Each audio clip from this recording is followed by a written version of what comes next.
The redevelopment has been on the stocks for the last few years. I think it is fair to say that we have been a little bit behind the curve, but as regards there is tremendous backswell of opinion behind the whole Kildare GAA setup at the moment, but that is not something new. Maybe as a county we haven't been as vociferous as others might have been. You mentioned something there that I found quite interesting earlier when you said perhaps we haven't been as vociferous as other counties over the years, or perhaps in our development plans. Why? What do you think was the issue with that? I just don't believe that we have taken advantage of the fact that we have such a very significant population in GAA terms, and what I mean by that is, having adjusted for, we'll call it the Belfast factor and the different cultural backgrounds, we are the fourth biggest county in Ireland in population terms. Outside of Dublin, we have more multinational presence than any other county, and that includes Cork and Galway. And I just think that there has probably been not so much a lack of ambition, but a lack of attention to the opportunity that we have. And that's not to say we haven't run a good ship. We have made great strides. We have people who devote a huge amount of their time and efforts. I just think that by any standards, we should be in a better place. In a recent article in the newspapers, we were listed as in 18th position in terms of generating funds from the commercial and sponsorship sector. Now, you can argue the toss as to whether that's scientific, but it's probably not a bad stab of where we're at.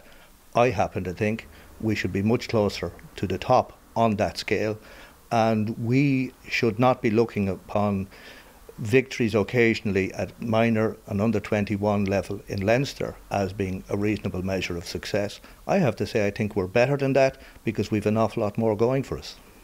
Have you ever become aware of any health and safety issues when it comes to Newbridge? For example, if games are being planned, do people say, oh, we might need to work on this, or we need to flag that, or any issues stand out? Well, I first went to matches in Newbridge back in 1963. I've had the privilege of watching Kildare play there many, many times.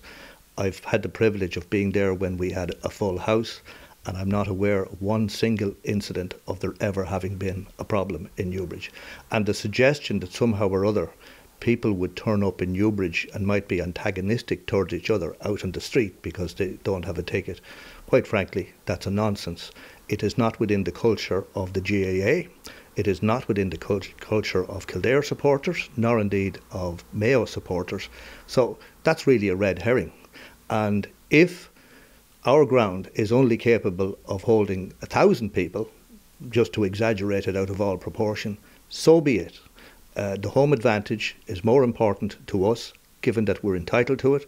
If it so happens that Mayo line out in Croke Park and Kildare line out in Newbridge, and then Kildare end up forfeiting the game, that means they're out of the championship, who has to take the fall for that? Kildare, in my view, has no fault in this.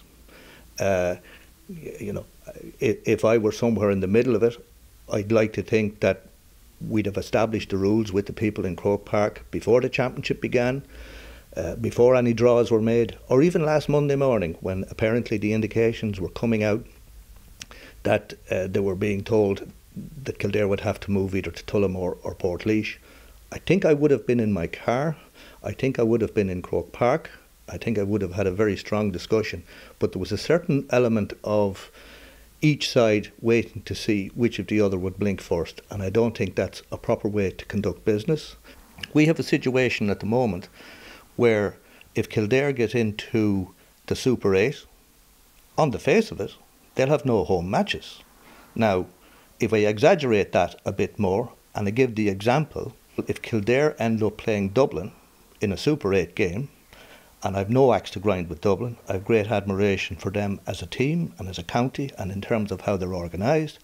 But the reality is, if such a fixture was imminent and it was Kildare's home game, I'm pretty sure, based on the criteria that Croke Park have applied to date, Dublin would end up with 3 home matches and Kildare would have none.